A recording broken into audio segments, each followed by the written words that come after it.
Welcome to the Community Difference Plano, powered by the Difference Media LLC, and hosted by Nathan Smith with the Enfuego Group, and also sponsored by Jacqueline Crider with Financial Mastery Simplified, Christy Moe with Cohesive Confidence,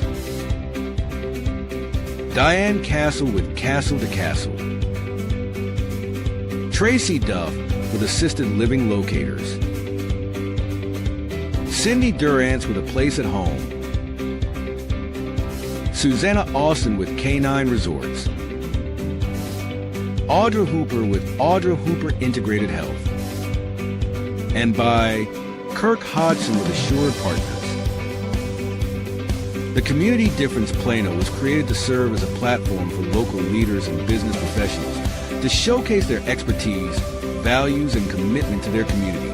Overall, the podcast aims to create a stronger sense of community in North Texas by highlighting the often overlooked or unnoticed good work being done by local leaders, businesses, and professionals.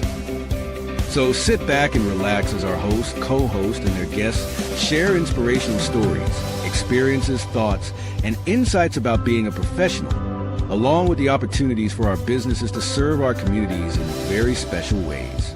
Because the Community Difference Plano starts now. Good morning, Plano. It's 11:32 on a beautiful Wednesday morning. Welcome to the Community Difference Plano, episode 56 of a podcast firmly rooted at the intersection of business development and community involvement. I am your host, Nathan Smith with the Enfuego Group, where we specialize guiding your personal finances, helping you to properly protect your income. It is March. It is a beautiful day. Hopefully you guys survive the storms. Hopefully you have power so you can tune in and listen to a fantastic new topic today as we start the month of March: how to think like a CEO, even if you're a team of one. We're going to teach you how to adopt a growth mindset to lead your business to new heights. So let's bring in our team today, our first co-host. If you guys ever met a CEO who can clean up a mess and roll away on skates, meet Harvey Loosier, owner of Twilight Cleaning, and a man who once fell off a bull before it even left the chute. Man, that's not good. Talk about preparing for business challenges the hard way. With a life motto that proves leadership is about caring, not just about knowing, Harvey's here to help us show us how to think like a CEO, even if you're a one-person powerhouse. So get ready for a conversation that's equal parts grit, growth, and maybe a little glide. Harvey, good morning to you, sir. Good morning, Nate. Didn't know you were so elegant on a pair of skates. We'll have to maybe get some video of that for another show. But I'd be willing to teach you how to skate, buddy. What are you looking forward to today? What are you looking forward to today, Harvey? You know, I'm just excited to be on the Plano show. This is my first time to be on the show, and to have you to be alongside of you with as the host. So just super stoked to be here. Well, we're excited to have you. Let's bring in your partner in crime. You know, running a business is a marathon, not a sprint. It's a good thing Jax Crider has the endurance for both. As a powerhouse behind Financial Mastery Simplified, she can swim for miles without tiring, just like she helps businesses and individuals go the distance. Even though she once walked in on someone in the bathroom, hey, we've all been there, she's here today to help step confidently into your CEO mindset without any awkward surprises. Let's get ready for a deep dive into growth, grit, and taking charge on your terms. Ladies and gentlemen, Jax Crider. Jax, good morning. Good morning. How are you? I'm good. We've all made that mistake before. So luckily he was facing, like, his back was to me. Thank the Lord, baby Jesus. But you know. Well, yes. I'm excited for this topic. What are you excited about for this month?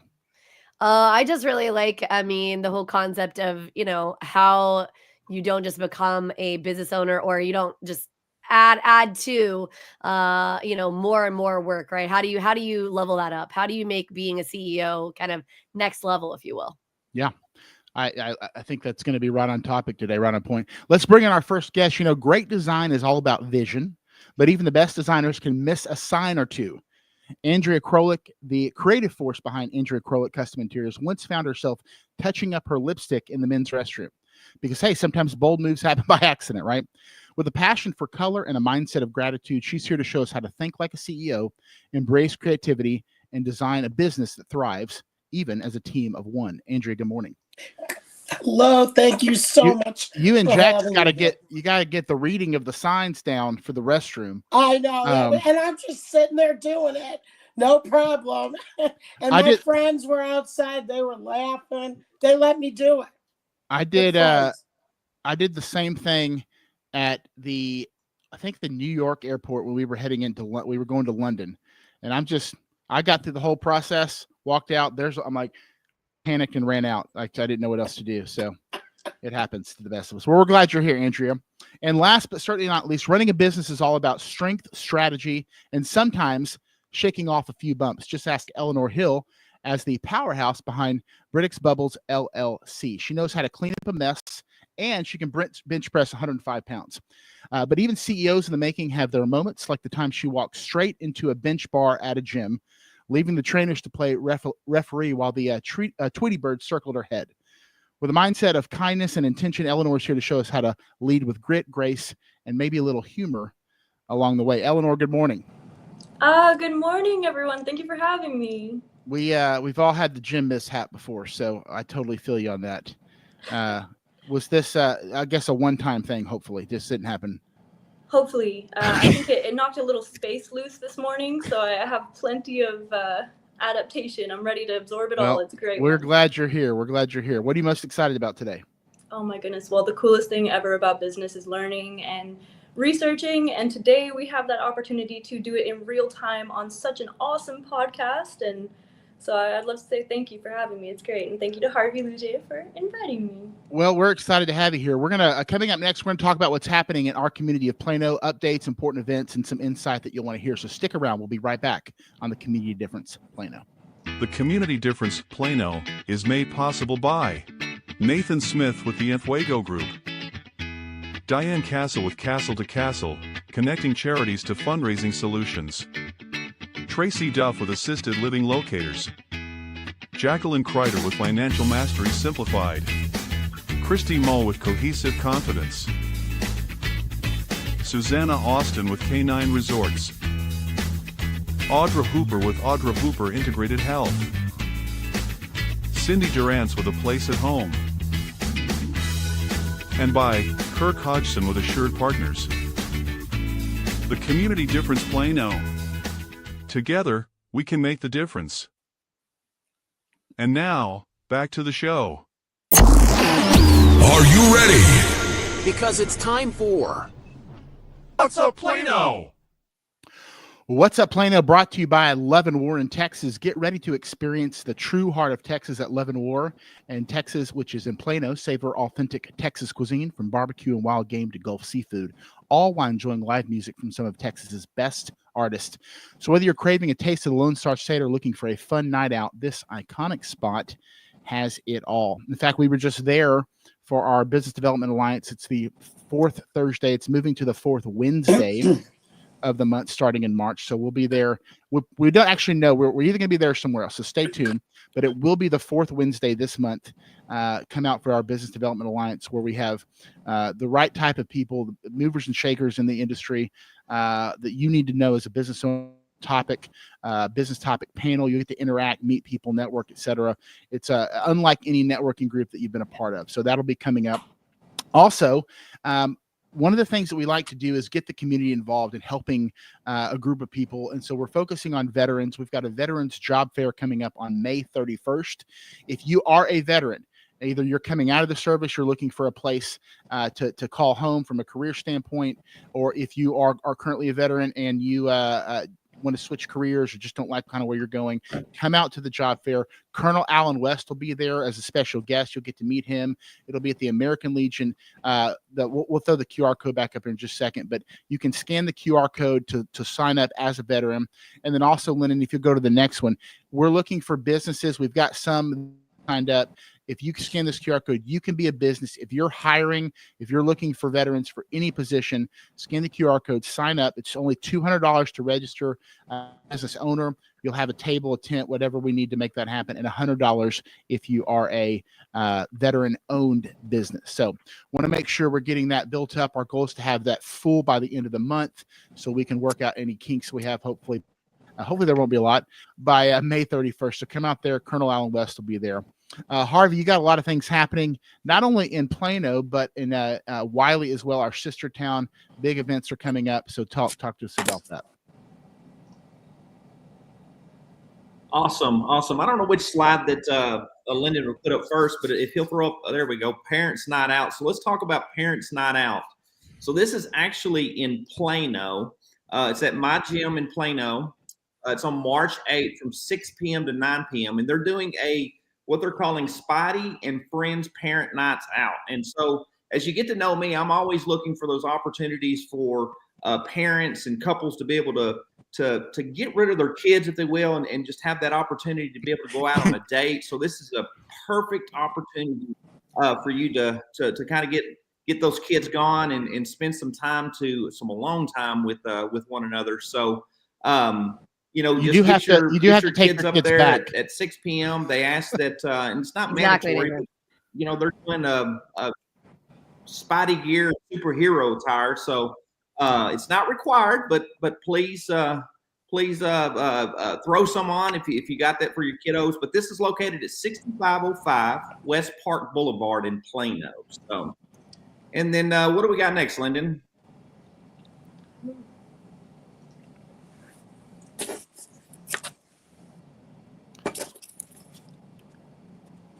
Did we lose Harvey? All right, so now we got the Spring Fest. This is the Plano Parks and Recreation is hosting the third annual Spring into Color 5K Community Garage Sale on Saturday, March 29th, from 8 a.m. to 12 p.m. This is an exciting event that offers something for everyone. You can be a runner or walker. You race through the scenic Oak Point Nature Preservoir, and while you're able to do that, you can shop at the same time. So this is something they've done now for 3 years, or this will be their third annual run for this. So it sounds pretty cool. You can register to run for $25, and if you want to set up and have a garage sale there at this location, you can do that, and the deadline for that is by March 20th. And so just hit them up online and make sure that when you do register, it's with the city.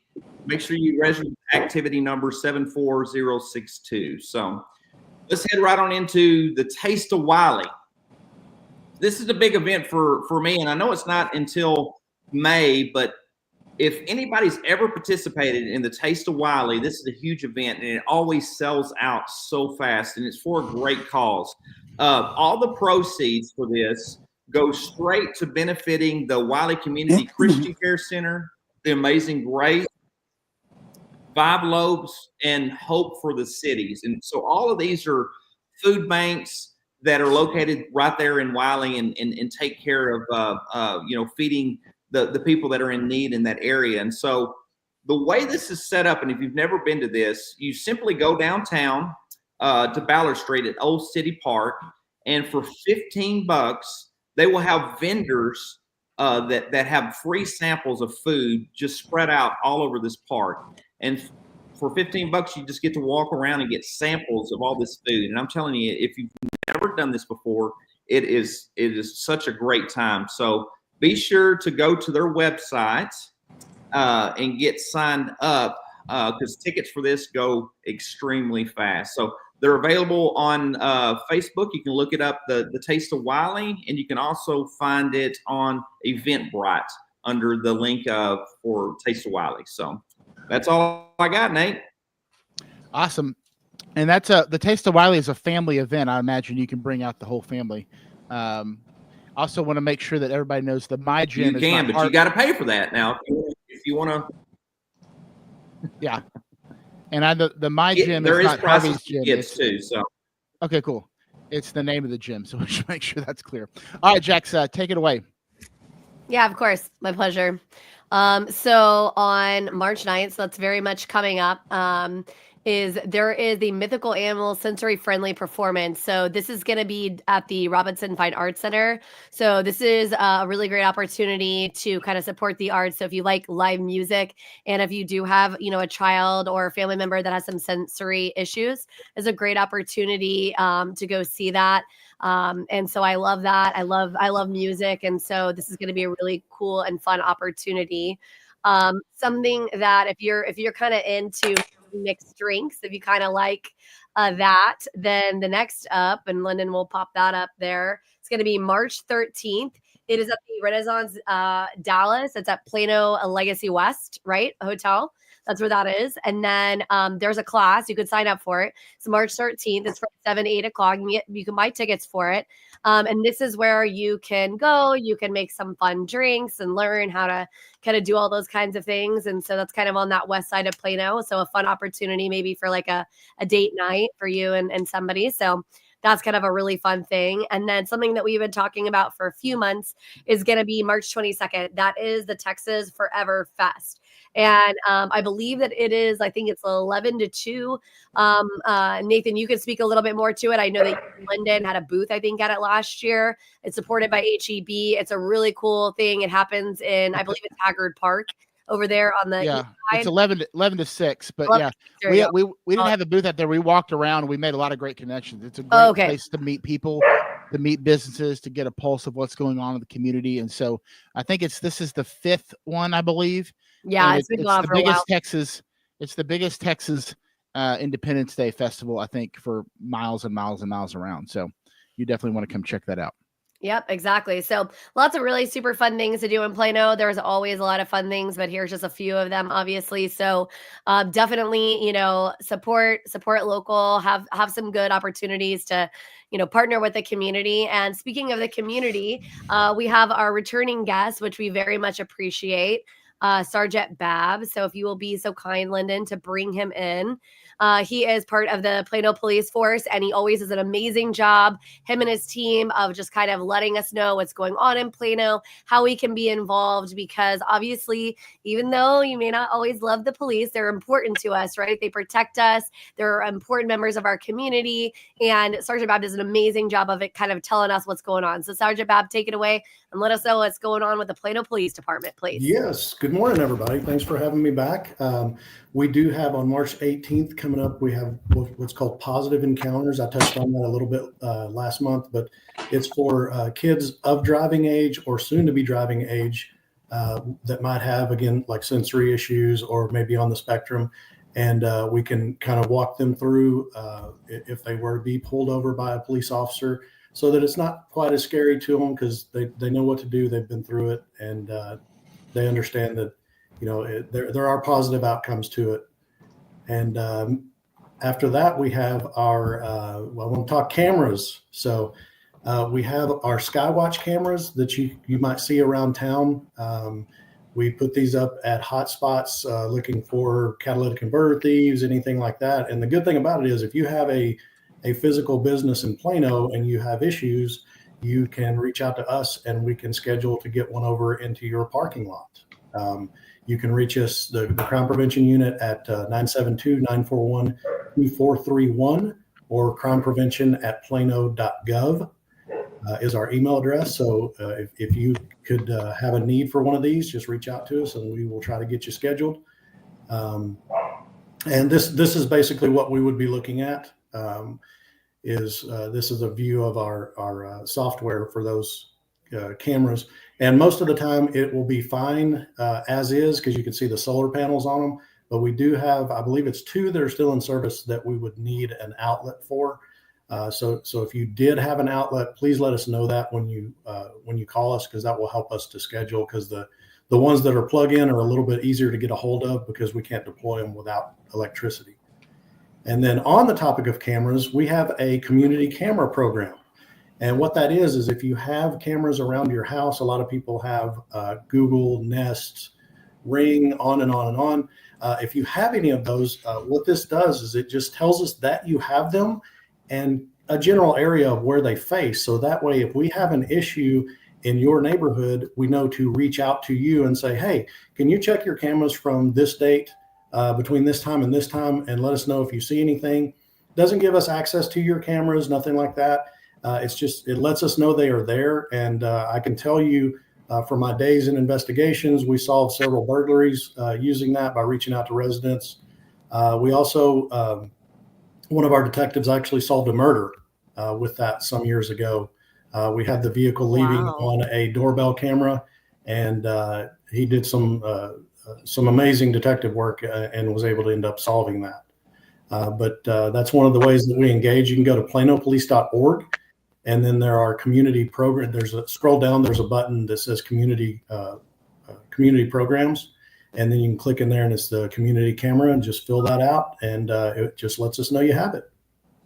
So let's go back to the units that are in the parking lots. Obviously, Skywatch. Yeah, Skywatch. Those obviously go really high. I think you have it lowered down kind of to get it all in one picture. Those can get really, really high to get a really broad view of a large area. Correct? Yes, sir. And was the screenshot, I know it was a little blurry, was that Haggard Park? I didn't even look at it. I just grabbed it, and the next one, Lyndon. I think it was. I'm pretty sure that's the playground. That's Haggard Park. Okay, good.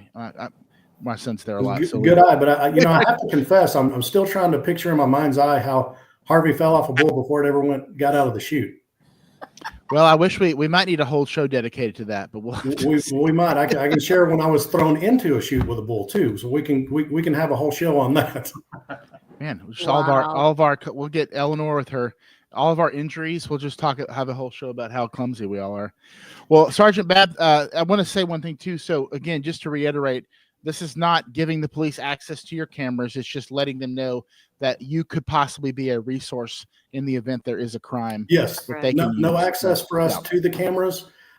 We do have if you have a business that has cameras, we do have a system here that I'll go over in a different episode, but we can cover that. But it just lets us know that you have it. We will reach out to you, usually by email or a phone call, and say, hey, can you check them from here to here? And even more so, if you have multiple cameras, we would probably say, hey, can you check the one that faces the alley, check the one that faces the street? Basically what we can narrow it down to. And then if you find something, you give us a shout back and say, hey, yeah, I've got some video of a vehicle, of a person walking through, what have you. And then we'll make arrangements to get that from you. Okay. I love that. Well, thank you, Sergeant Babb. As always, we love the relationship with the Plano Police, and it was great to meet you the other day at the BDA. It was nice to see you in person. So yeah, that was quite an event. I hate that I had to go do a presentation, but I wish I could have stuck around. We'll get you. So in case, this is important too, actually, community-wise. There are some bond issues coming up on the election that could possibly give our wonderful police department a new station. So they apparently it's as old as Sergeant Babb. We didn't ask him how old that was, but I'm pretty confident it's in the 1970s without giving too many details. So they need it. They desperately need it. So reach out to Shelby Williams, city councilman, any other city councilmen. Check out the bond issues on the Plano .gov website. Know what these bonds are for and why they're good, why they're going to help our police do a better job than they're already doing, which is a fantastic job protecting our city. All right, guys, we've talked about what's happening in our community. It's time to get deeper into today's topic. If you're serious about leveling up your business, you're going to want to stick around as we talk about how to think like a CEO, even if you're a team of one. Stick around. We'll be right back. The Community Difference would like to thank each of the following partners for their continued support. At Fireboss Realty, we believe life is about relationships, and everything else is just details. Whether you're buying or selling, Scott and Amy Johnson are here to understand your family's unique needs and deliver expert guidance on the North Texas real estate market. With a reputation for integrity and personalized service, Fireboss Realty makes your home journey stress-free and successful. Ready to make your move? Visit firebossrealty.com and let's ignite your real estate dreams. Everyone deserves access to affordable health insurance, but with traditional insurance, costs can be high and getting coverage can be complicated. JP Direct Health is a simpler, more affordable way to get the health coverage you need. With plans for individuals, families, and small businesses, you can save money on monthly premiums without the need for physicals. At jpdirecthealth.com, we specialize in customizing coverage to fit almost every budget with affordable PPO plans and many other benefits. With over 100 5-star Google reviews, JP Direct Health is a trusted resource making health insurance affordable and accessible for everyone year-round. Affordable health insurance solutions are a proactive protection, not a reactive solution. Visit jpdirecthealth.com today and see how much you can save. I'm always here to help. Thank you. Total Care Emergency Room now has 9 locations in the DFW Metroplex. With no appointment needed, our incredible staff will get you checked in with no wait times. Our 5-star facility is open and fully staffed 24/7. We offer extensive treatment options for patients of all ages, providing on-site labs and imaging equipment, including CT, X-ray, and ultrasound, allowing us to provide fast, convenient care for our community. Total Care ER is your neighborhood emergency room. TotalCare.us. Unwanted pests in your home can be stressful. From creepy crawlies to critters under the floorboards, they disrupt your peace of mind. But don't worry. All Pest Solutions is here to help. We offer a comprehensive range of safe and effective pest control solutions. We target all types of pests, big or small, including insects, rodents, and wildlife. All Pest Solutions, your local experts for a pest-free home. Breathe easy and enjoy your life again. Call today for a free quote. 972-442-1169 or email us at customerservice@allpestsolutions.com. To belong is one of our most basic human needs. Best Buddies International is the world's largest organization dedicated to ending the social isolation of 200 million individuals who have intellectual and developmental disabilities. We focus on meaningful one-to-one friendships, integrated employment, leadership development, and inclusive living. You have the power to make an impact, create change, and champion our mission of inclusion today. Now back to welcome back, guys. You know, most entrepreneurs think that they're building a business, but what if I told you guys that most people actually building themselves a more demanding job than maybe the one that they left in corporate America? So the question is, if your business stops making money the moment you stop working, then you don't really own a business. You own a job disguised as a business. So our goal today is to expose some of the mindset traps that keep people from working in their business, or they get stuck working in their business instead of working on their business. So we're going to break some of those down today.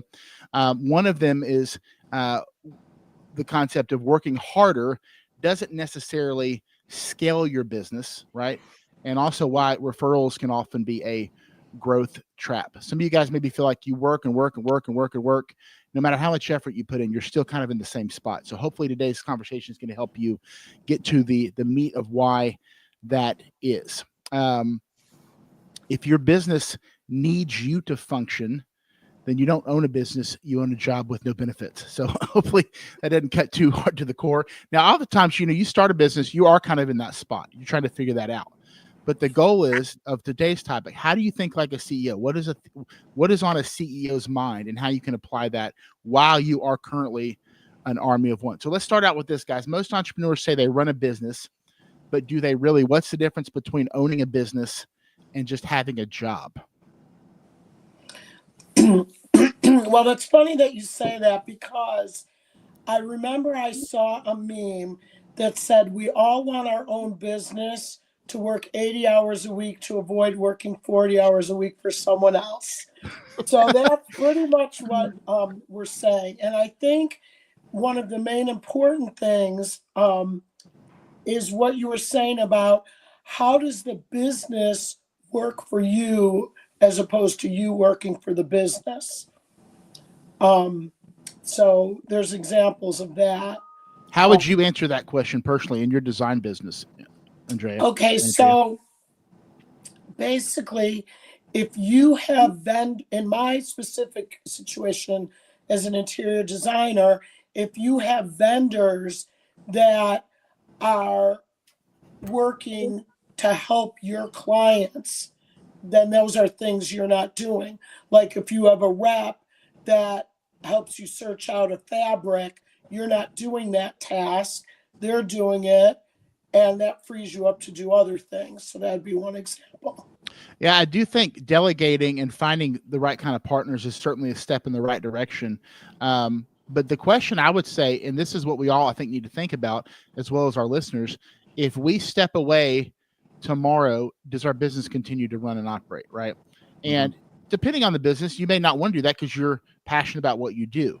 But it's not whether you want to; it's a matter of could you, and that's really the question. Eleanor, I want to kind of pose the same question to you. You know, a lot of people use or view having a business as an asset, but an asset has to really grow independent of your labor. So you start out cleaning business, right? You and Harvey both, and you guys can answer this together. How are you guys kind of scaling that up at this point, or when did you realize that was a necessity to scale or are you kind of in that process right now trying to figure that out? Ooh, great question, Nathan. Great question. And honestly, Andrea, that's a beautiful point too. It's focusing on that delegation, and then how can you orient your business in a way where it's working for you and not so much you for it. And I know, Harvey, for example, you've worked in so many different sides of the business spectrum from product to service, so you can probably answer this better than I can with an overview. However, I would say that when you first start out in business, you are wearing all the hats. I mean, you are looking at delegating yourself first and figuring out all the different roles and positions that you are playing to then figure out how to build those positions later on, I would say. Harvey, I'd like to get you to kind of add in on that one, because from both sides of the business aspect, from product to service, I mean, different positions, different avenues, different perspectives. Would you say that the product side over the service side, it's similar, or it was that same orientation differed a bit? So I lost you a little bit there on the question itself, but I got kind of a delay on my end. But to kind of touch base on what Nathan was talking about with the original question, I think for the most part for me, when I worked corporate, I was one of those that was in management, and I just felt like it was so much easier to just do the work myself. And so I was one of those that had a hard time delegating that work out. And so in that kind of concept, when I opened up my own business, I still had that same mindset, but at the same time, I wanted to learn how to, I guess, give some of that trust factor over to my employees. And so I learned that delegating was huge in that aspect, because in order to think like a CEO or someone that actually runs the overall company, I had to be able to give those things away, because I didn't want to have to be in my business all the time. I wanted to be able to work on it and not work in it. And so through that process, it took me a while to build up the courage, if you will, to release that control. And so when we really changed our mindset of how we thought about the process, we realized that we needed to train our employees and empower them to make the right decisions so they can make it on their own. And the only way that they could do that was through training and the processes and procedures that we put in place. So it took us a while to get there. And obviously I still struggle with that from time to time. But just like what Nate was talking about, when I first started the business, if you would have removed me out of it, then the business would have sunk. We wouldn't have made any money. And so once I finally got those systems and processes in place, now I can actually take a step back in the business and allow things to run on its own. So, well, you touched, Harvey, on really some key areas there. One is the people struggle as far as working so much in their business that they don't have the freedom that they wanted to by becoming a business owner, entrepreneur, because, and you talked about this, they undervalue delegation, right? Whether it be delegation, automation, some sort of leverage that they have, they undervalue these things. And I appreciate the vulnerability there. We're just saying, hey, I came to this wanting to be the guy that had to do it all. And sometimes you don't trust your people. Now that could be that you have bad people. Might need to look at who you're hiring, but it could be an internal issue, right? Because if you only trust yourself, you're never going to be able to scale. Okay. Now in fact, the key from, I try to find in our business, because I'm focusing on expansion, opening up new offices, recruiting, the scalability of my business. I like finding people that are much smarter than me, to handle niche areas of financial services that I don't want to spend time on or I'm not as good at. And I think that's great. And that's super important. And that way, you can't avoid working hard, right? Hard work is a central part to success in business. But to Andrea's point, working 80 hours to escape your 40-hour job, you look up in 2 or 3 years, like, wait, something's wrong here. Why don't I feel any better? So I love that. And then you also mentioned, Harvey, documentation, right? Having systems in place. And this is something where people make mistakes. If you know all the stuff, if you have the secret recipe and you don't share that with anybody, then when you're gone, everything else is gone, right? I don't know how Coca-Cola has their secret recipe somewhere locked, but somebody knows where it is in case something happens. But Jax, had it kind of weigh in on this general topic. I know we're going to get a little bit deeper here in just a moment. Yeah, no, of course. I was going to say that it's a quintessential mistake that especially new business owners make, is that you have this sense of control, like Harvey was saying. And the truth is that you probably, at least initially, are the highest and best use of doing all the things, but you do have to step back. You do have to create, some SOPs, some process flows or whatever, and be able to delegate. You'll never be able to, scale and grow, right? I say in my business all the time, scalable, repeatable practices, right? And you do have to trust that you've hired in people who maybe they're not going to do it exactly as you would do it. They may do it better, or even slightly worse. However, the only way that you're going to start getting out of your business and really start acting like a CEO, right? I mean, let's be real. The CEO of a giant conglomerate, like a big company like JP Morgan Chase, right? Jamie Dimon. If we're talking about Jamie Dimon, he probably can do, my daughters work for JP Morgan Chase, their jobs better than they could, at least on its face. However, that's not his highest and best use. So you have to step out. And an exercise that I was forced to do when I sort of became a new business owner was to look at all the different tasks, write down every single task that I had to do in like a day or a week, and then pick the ones that were my highest and best use and figure out how do I offload the ones that are not, so that I am not doing what Andrea said, which is working 80 hours a week to get away from my 40-hour regular job. Right? Because you have to go through that process, and it's not easy to do when you are a new business owner to do that, because you're like, well, I have to do it all. That's simply not true. There's so many options, right? With AI, with virtual assistants, right? There's so many different ways you can offload things in an easy way to kind of grow yourself and become a true CEO and not just a replacement job, if you will. And I think it's important, Jax, to your point, like, the truth is that, some people, they don't want to scale. They're okay working their business. They're going to work it till they die. That brings them contentment. That's fine. And that's good. If that makes you happy, then that's wonderful. But if you're burning the midnight candle and you're like Andrea said, you're working more in your business than you were, for someone else, and you're trying to figure out that freedom, well, you're still trading time for money, right? I love the concept of the cash flow quadrant. You guys have probably seen this. Absolutely. I think Robert Kiyosaki came up with it. This. It is, yeah. It's Robert Kiyosaki.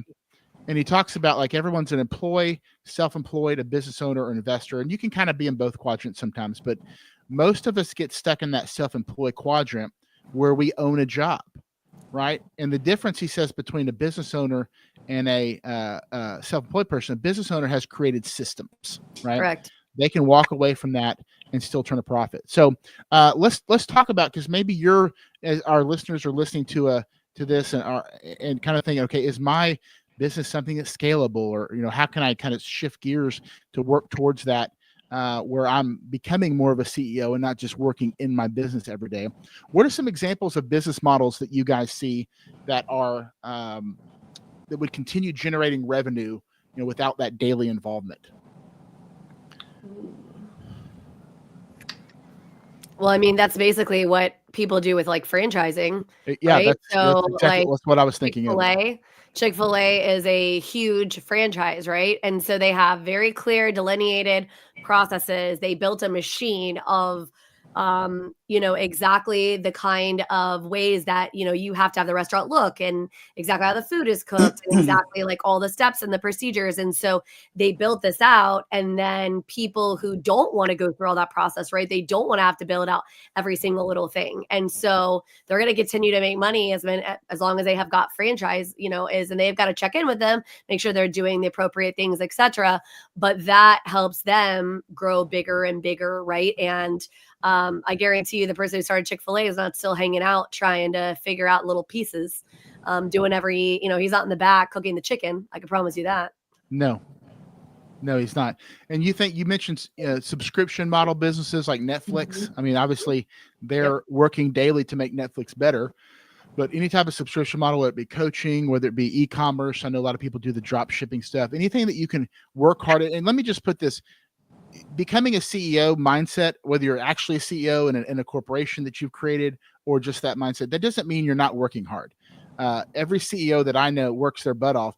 They may work less hours because they've automated or they've built systems into place, but it's about working smarter, right? That's the key. Efficiency, 100%. 100%.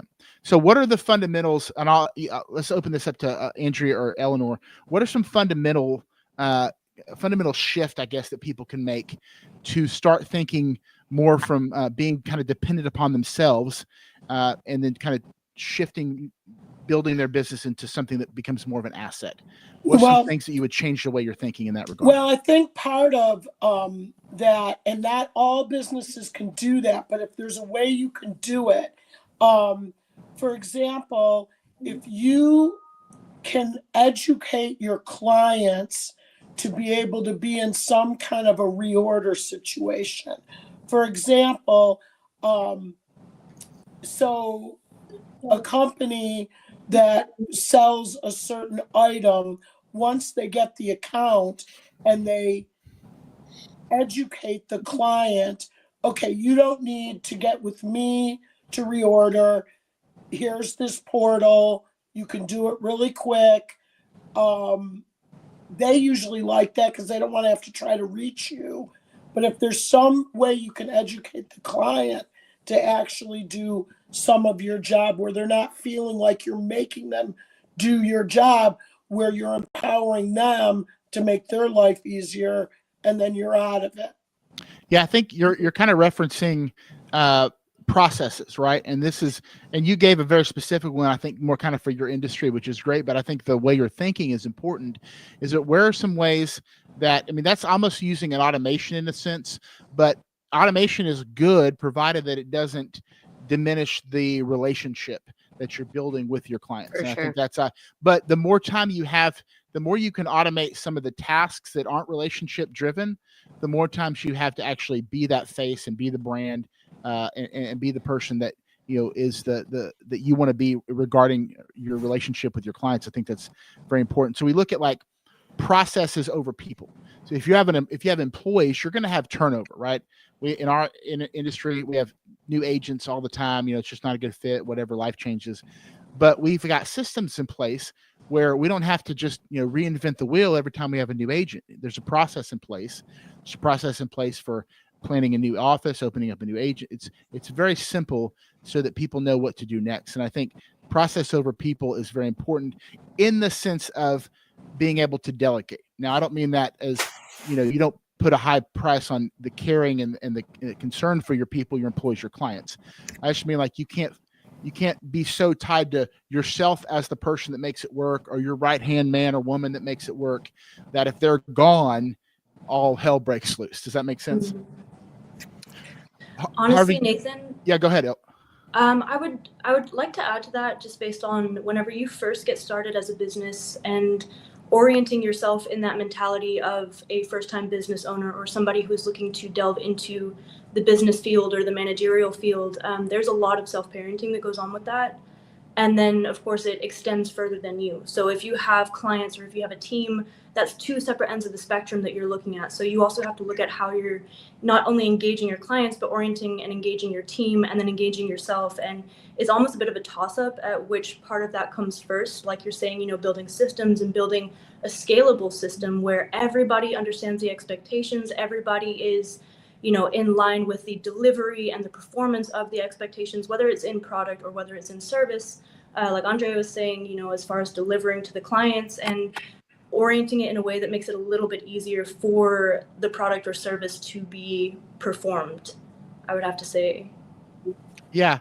And this is all about thinking beyond just yourself. And I think that helps me transition to another point that I want to bring up as we got about 4 minutes left here. But a big trap that people can get into, we've talked about this as an important part of other topics in the past, but referral dependency can be kind of a trap, right? It's not a strategy in the sense of if you're constantly needing referrals, that means you're kind of the one going out there and you're at all the network groups and you're exchanging all the business cards and you're waiting for the phone to ring. And, again, all these things may be necessary at the beginning as you get going. But if you're somebody like Andrea talked about that doesn't want to be working 80 hours a week, then we've got to go beyond referrals. Not that we don't take referrals, but what systems are we putting in place? What processes are we putting in place? How are we approaching our online presence, our brand, to shorten our sales cycle? We talked about that in December. What are we doing to level up our pipeline that's not totally dependent on our efforts as the owner? So some thoughts about that.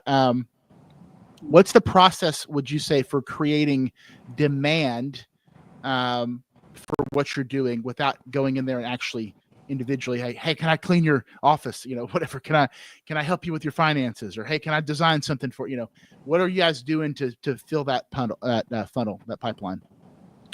Ooh, if I could delve in really quickly on this one.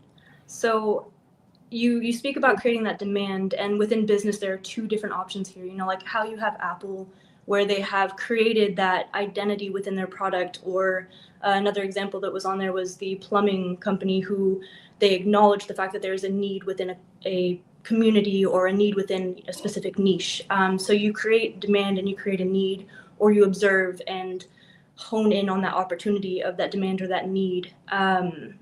This is a really interesting point, just going back to what you said, Nathan, about how your referral system can really define you and sort of almost hold you hostage, because we all know referrals are an amazing thing, and it is such an honor to receive a really good referral from somebody who sees the work and the other effort that you are doing in the business community.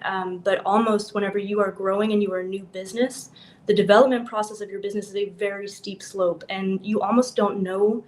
I came in when I was 18 with a 5-year plan, and I thought I knew everything about it, and within that first year we pivoted, we changed everything. And so we had people referring us. We still have people referring us for that same service 5 years ago that we no longer offer. And it's a beautiful thing, but it can also hold you to a certain standard that maybe you've evolved from, changed from, or you are looking to reorient yourself from. Well, I got to give you props. I didn't have a 5-year life plan at 18. I'm yeah, me either. You had a business plan at 18. I'm like, golly, I need to review my plan now. I'm like, go through. But I had a lot of help. Well, no, that's I'm always impressed when people figure it out early. Better late than never, obviously, but that's good. Mm-hmm. So you bring up a great point, Harvey. We got about 1 minute here, it looks like, but just wrap us up. What are some ways to make yourself, and I mean yourself as the business, attractive, where you're not the one seeking referrals all the time, but you're able to have that pipeline. So now you can focus on the scalability, the management of, the higher level things that come up in running a business. Well, and I think at the end of the day, that boils down to building a brand. So your overall brand itself will be known for what it is. And so that takes some time. I know with us, we utilize, we're relational. We want to get to know our clients, and through that process, you do have those referrals that come in that way. And then also, it's not just me that's the face of the company. The employees, the team members, my wife, also the other co-owner is altogether the face of the company. And through that process, we've built an ecosystem to be able to build the brand that we want to be. And so it's taken a lot of hard work, doing things within the community, just building those relationships. But it always started with us with the relationship side of everything. So. Well, you put a nice bow on that. We're going to transition as we wrap up our topic. We kind of play a game at the end of our topic segment called "What's the Difference?" So, Harvey, that was perfect. I'm going to have the first question to you. So let's hit the sounder, Lennon, for "What's the Difference?" And now it's time for "What's the Difference?" All right, Harvey, first question to you. What's the difference between building a business and building a brand? You just talked about that a little bit, but let's get the official difference. Well, for me, the simple answer to this across the board is a business it makes the money, and the brand builds the trust. And what I was just talking about there, the brand is having that relationship, building the trust. Like for our company, that was why we approached it the way we did. Obviously, building business is making the money, and we want to, obviously, as a business, we want to make the money. But I think both of those have to come together in order to be a successful a company. So. Yeah, you mentioned it. Businesses focus on revenue, operation, profitability, all important, right? But brand is that creative recognition, authority, trust. You mentioned loyalty that is given from the clients. Perfect example of this, a shoe company sells shoes, obviously, but Nike is a performance culture. That's a brand, right? People see Nike beyond just the shoe company. All right, let's go with Andrea. You're next on the screen here. What's the difference between thinking like a CEO and thinking like an employee? The main difference is, as a CEO, you look at the whole company as a whole, and as an employee, you're really just focusing on your tasks. So a CEO needs to look at your tasks. Like, I loved what you were saying about having like the top things that you can do and what the company as a whole can do for you. Yeah, you hit the nail on the head. But we think like employees in business, as business owners sometimes, because we're focused on tasks, our job security in a sense, which is our business success, and then kind of the execution of the next thing that has to happen. So a CEO means you're focusing on vision, scalability, building value beyond just what the big day's picture, task, the day's tasks require. So basically you're thinking, how do I build systems that things can get done without me? Great job. Eleanor, what's the difference between growth and scaling? Ooh, great question, Nathan. I would say growth would be attributed to growing your revenue, growing your ability to utilize the revenue into your base of your business. So how are you going to utilize your supplies, your tools, your input? And then scaling, I would say, would be scaling your brand. So sort of tying into Harvey's point here, scaling your efficiency, leveraging your systems, and then just really sort of directing and orienting yourself from there. Yeah, exactly. And again, these are both important things. Growth means your revenue, your customer retention, your customer number of customers is increasing. Maybe you're adding more resources to make that happen. But scaling is, okay, how do we take that growth and scale it? Because if you're just growing, you're still probably putting a lot of work in directly. Scaling means you're growing efficiently leveraging systems and automation that doesn't require that specific effort or cost necessarily. So let me give you an example. If you have a bakery that hires more staff, they can make more cakes, donuts, whatever we want to eat. But a bakery that licenses its recipes to a grocery store is now scaling, or they license to a franchise model. They're now scaling, right? So that's something to consider. All right, let's go with, I guess Jax is our last one left. So very good. I guess last but not least, or maybe somebody's least. No, you're not, because somebody's going to get a bonus. There's 5 questions that I want to ask, so somebody gets a bonus question here. What is the difference between influence and authority? Influence and authority. So authority, you've got some sort of a title. There's some sort of a reason that people are listening to you because of like the position that you hold. That doesn't necessarily mean that you don't, that you have influence. Influence is the ability to move people, right? To have them trust you, believe that you are some person that they should invest or listen to. And so you can actually move them to action typically. Yeah. So it's a matter of like, do they have to listen to you or do they want to listen to you because you built value and trust or your perspective, whatnot. So I love that. What's the difference between creating demand and capturing demand? First person gets this one. Whoever wants to jump in. Creating demand and capturing demand. I think capturing. Go ahead, Eleanor. No, Harvey, you got it. Well, I was just going to say capturing demand is like waiting for the business. So you're just sitting back waiting for the business to come to you, and creating the demand is making people realize that they need you before they do. And I know with our industry, an example of that is we do that through educating, how we create that demand and making people realize that they need us before they do is through the education process that we offer them, and how important it is to make a first impression to all your customers that come into your facility. And it doesn't necessarily have to be your customers; it's your employees as well. So we take that to heart as far as the education process goes to make sure that we're creating that demand. It's funny. We've all probably seen I flip through reels and ads all the time on Instagram, and I'll be watching something. All of a sudden, you didn't know that you needed that thing. And oh my gosh, I need to get this. And all of a sudden you get it, and that's how you get in trouble. But it's basically the same concept. I mean, I know you mentioned Eleanor, Apple earlier. They do a great job of marketing the newest iPhone. It's the best iPhone ever. I saw a study.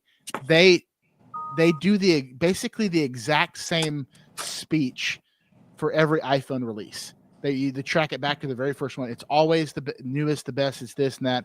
Sometimes there's not a huge difference, but they do a great job of making us believe that we need the new iPhone, which I don't think we all do need the new iPhone. That's a whole other story.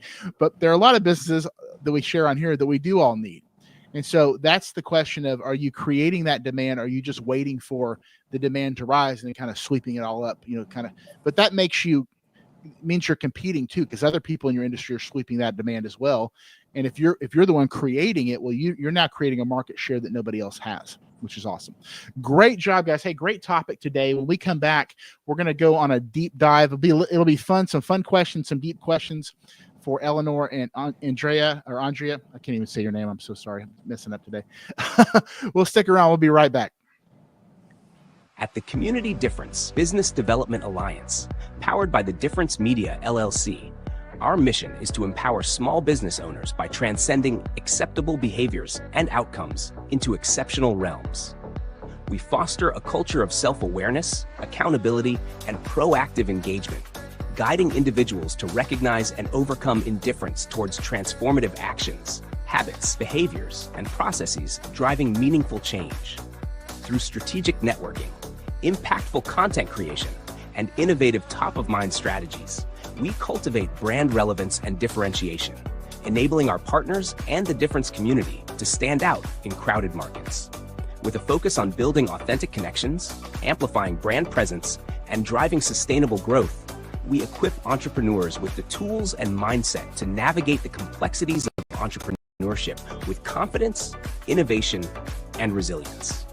Together, we aim to be the catalyst for difference makers, propelling them towards their highest potential and leaving a lasting impact on their businesses and communities. That's where our community podcasts come in. These podcasts lie directly at the intersection of innovative business development and community involvement, helping to bridge the gap between small business obscurity often seen in our communities. The community-based podcasts called the Community Difference Series are an integral part of integrating all facets of modern business development into a package of great content, positive impact branding, and top-of-mind presence, thus fulfilling the greater mission we set forth. When we set out to be difference makers, we can learn to make a difference and find the success and impact innately desired by all business owners and entrepreneurs. We are difference makers.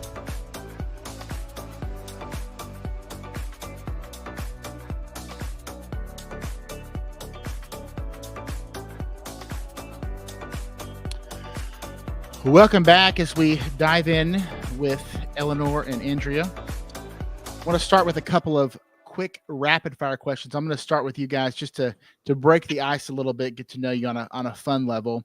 We'll start with Eleanor. If you could have any superpower, but only for a day, what would it be and why? Ooh, I would freeze time because then I get why? a longer day. And That day's going to last for about 20 years, Nathan. She's really going to get some stuff done. By the time we unpause it, I mean, I like you, Jess. But do you age during the time it's frozen or no? That's the super part of it is no. You Okay, just excellent. you're perfectly preserved in time. That sounds fantastic. Andrea, what about you? Wait, repeat the question. If you could have any superpower, but only for one day, what would it be and why? To be able to quickly see all of the world and come back. Okay. Travel, super travel ability. Okay. I don't know what that would be called, but I like it. I like where your mind's going. So I can see everything once. What is your guilty pleasure TV show or favorite comfort food? Somewhere when you just need to kind of veg out, what are you doing? Oh, me? Yes. Oh my gosh, there's so many of those things. We only have time for one. I think I just love hanging out in my space, not looking at my to-do list. Okay. You got a favorite TV show, Eleanor, or guilty pleasure? So I have a favorite guilty pleasure, and that is a bubble bath with have you ever had like a peanut butter and sandwich, a really good one? A peanut butter what? A peanut butter and jelly sandwich. Well, yeah, but it has to have a lot of jelly on it to be. Okay, well, take that sandwich, Nathan, and then magnify it times 10, and instead of bread, you're using like pound cake or some kind of cake. Phenomenal. Try it. Best stress relief ever. So definitely high glycemic index is what we're talking about. Okay. Diabetes is what she's looking for. So that's why she only does it every once in a while, because she goes to the gym all the time. I mean, obviously it's good. What's one weird habit or hobby that you have that surprises people? I collect stamps. Hey, I wouldn't call that weird. It's not as common as it used to be. It's not, but I do have a penny don't black. send letters anymore. That's true. Well, that's true. What about you, Andrea? I still really like getting pencil and paper and markers and just making fun art. Oh. Yeah, I still like doing that. Not computer. There's a creative part coming out in her.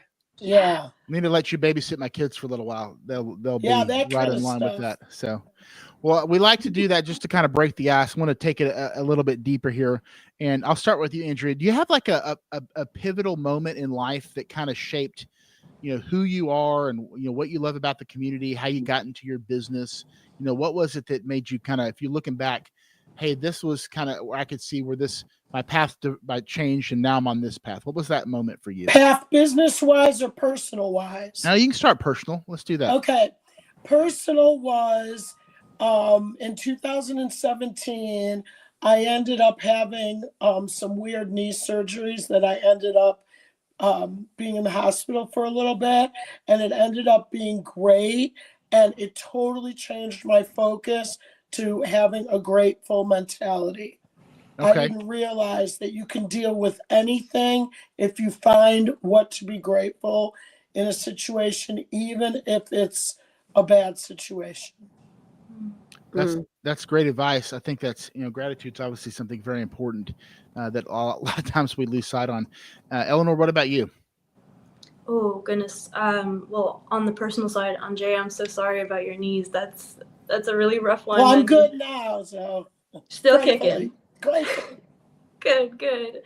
I would say, so personally in 2017, I got into a car accident and I was paralyzed from the neck down. Oh, geez. It was a really rough year. Obviously, I'm very grateful, God's blessing. So after that, the year of therapy, getting back into my body, movement became very important for me, hence the gym. So every day being able to move and to utilize this body and this mind, it's a blessing, and going to the point of gratitude. I would say that was a very transitional period for me. So it built discipline. So, and that's a amazing story. You would never have known that, so without you sharing it. So I want to shift a little bit too from, we're obviously the Community Difference Plano, Collin County area. What was it? You guys planted your flag here in this community, in Collin County. You're running your business here, families here, whatever. What was the moment where you felt like, hey, this is home, where I'm going to build my career, my business? This is where I want to have whatever that looks like.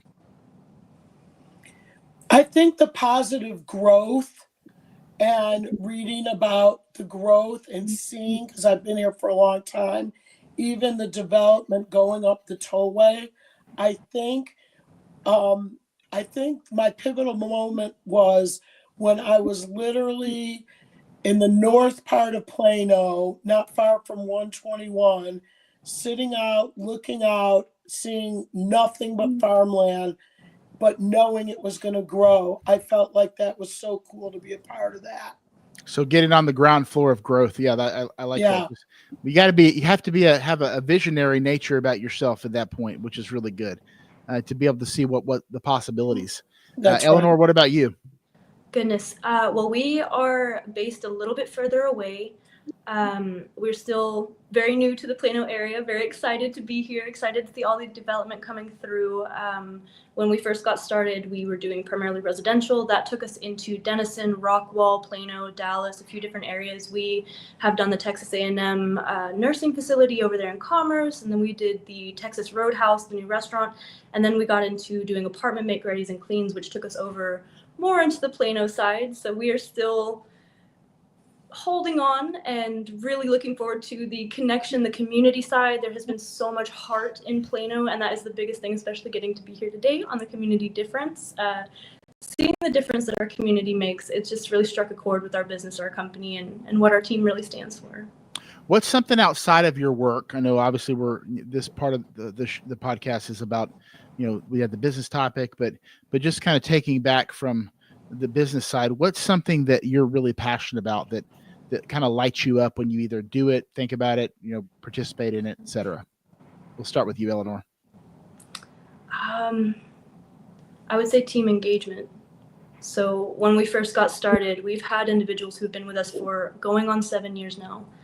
And it is more personal, but it was taking the time to go and figure out how to hook up a washing machine together, as somebody's moving to their brand new apartment into this area, getting to do art with our team, or having a Christmas party, where everybody brings their kiddos and we're going bowling, or just making memories. I would say making memories around great people who have the same morals and values, and building on that. You sound a lot like I tend to work better in collaborative mode with people. I get an energy from people, and just seeing people grow, I think that's like incredible. So I think we're right there in the same boat. Andrea? Well, I would say what makes me really passionate is I decided years ago that I didn't want interior design to just be for wealthy people. And so talk about creating demand. I mean, I really tried to focus on not just, of course, wealthy people, that's fine, but everyday people. And, with everyday income and everyday lifestyles, and seeing someone who never thought they could hire an interior designer, and they come into their space and it reflects them and they feel good about it. I know that sounds kind of corny, but that really drives me, knowing that they were able to have a space that they enjoyed, but still be able to go out for dinner. So that really inspires me. I got to connect you with my mom. She's an interior designer as well. And I think cool. David, I didn't know your mom was also interior design. My mom is as well. Everyone's mom is. Harvey, is your mom? What does she do? I'm just kidding. Well, as we wrap up, I want to give Harvey a moment just to share a little bit about Eleanor and some of the things that you love about her as we get ready to wrap up. And then Jax, I'll do the same with you. Well, I'll tell you, when we first developed Twilight Cleaning Services 3 years ago, we signed up for a chamber over here in East Texas in Greenville, and Eleanor reached out to us when we signed up for the chamber and was like, hey, we'd really like to sit down and talk to you. We're a commercial cleaning company as well, and so honestly, in the back of my mind, I'm thinking, we're not a threat to them. Why do they really? What are they trying to fish out of us, if you will? And if it wasn't for Eleanor actually sitting down and meeting with me, it changed my whole attitude and concept of how to look at other people in our same industries. I didn't feel like she thought I was competition, and it was vice versa. And so I learned from her that you can learn a lot from people that are in the same industry and not take them as a threat, not to look at them any differently than what you are. And we've been able to piggyback off of one another and share referrals with one another. She does, her commercial side of the business is similar to mine, in a lot of ways the same, but she also does post-construction cleaning that we don't do. She does restaurant cleaning that we don't do. And so we're able to refer that stuff out to her. And then I've learned a lot from her. So, and especially at her age, I mean, come on, guys. I mean, how many people you know that started a business at the age of 18 and they're still doing it? Thanks, Harvey. That's incredible. I know one, and that she's on the show. So Jax, say some nice things about Andrea. So Andrea and I had the pleasure of connecting here fairly recently. And first of all, the person that connected us together, and she's actually been on the Frisco show, Christina, is an amazing person. And the Global Women's Empire is sort of how we kind of got connected. But when Andrea and I got on the phone, I just was taken aback. Like, she's such a strong professional. Like, she was like, okay, what are the steps I need to do? How do I need to make sure that I'm going to be successful, that I add value? And I really appreciate that attitude and that heart, right?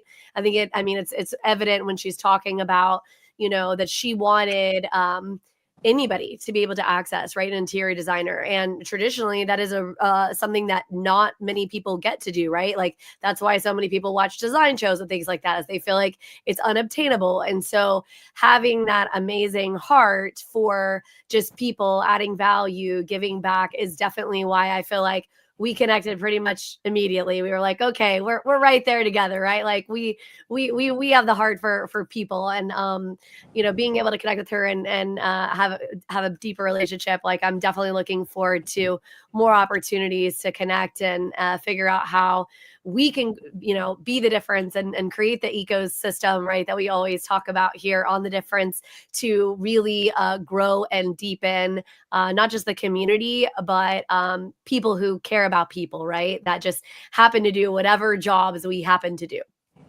Thank you very much. Well, Andrea, why don't you give us your final thoughts and let people know how to get a hold of you? About 30 seconds. Okay. Well, I own Andrea Krolick Custom Interiors. My website is akcustominteriors.com, and I can help anyone with anything for their home or small office, even if it's just a consult in their own home, which I call shopping in your home. So yes, my phone number is 214-202-5937. Thank you so much for having me on the show. This was super fun. Well, Andrea, we enjoyed having you. Eleanor, how do we get a hold of you, and give us your final thoughts? Oh, you guys are wonderful. Well, it has been an honor and a pleasure, and I'm so grateful today to hear these wonderful minds and to take this to different heights in business. So we are Brittex Bubbles LLC. You can find us on Facebook, Instagram. We are branching into the YouTube world. That might be another topic to come back to, guys. But we do everything online primarily. Our number is 214-609-4707. Please feel free to call us at our office, shoot us an email at brittexbubbles@gmail.com, and we look forward to seeing you soon. Thank you, guys. Well, Eleanor, Andrea, great job. Great show. Great discussion today. Harvey, welcome to Plano. We're glad you're here. Jax, of course, as always. Part 2 of How to Think Like a CEO, even if you're a team of one, coming up next week. So stick around. We'll see you. Have a great week. Thank you for watching today's show. The Community Difference Plano was made possible by Nathan Smith with the Enfuego Group, Diane Castle with Castle to Castle, connecting charities to fundraising solutions, Tracy Duff with Assisted Living Locators, Jacqueline Crider with Financial Mastery Simplified, Christy Mull with Cohesive Confidence, Susanna Austin with K9 Resorts, Audra Hooper with Audra Hooper Integrated Health. Cindy Durance with A Place at Home. And by Kirk Hodgson with Assured Partners. The Community Difference Plano. Together, we can make the difference.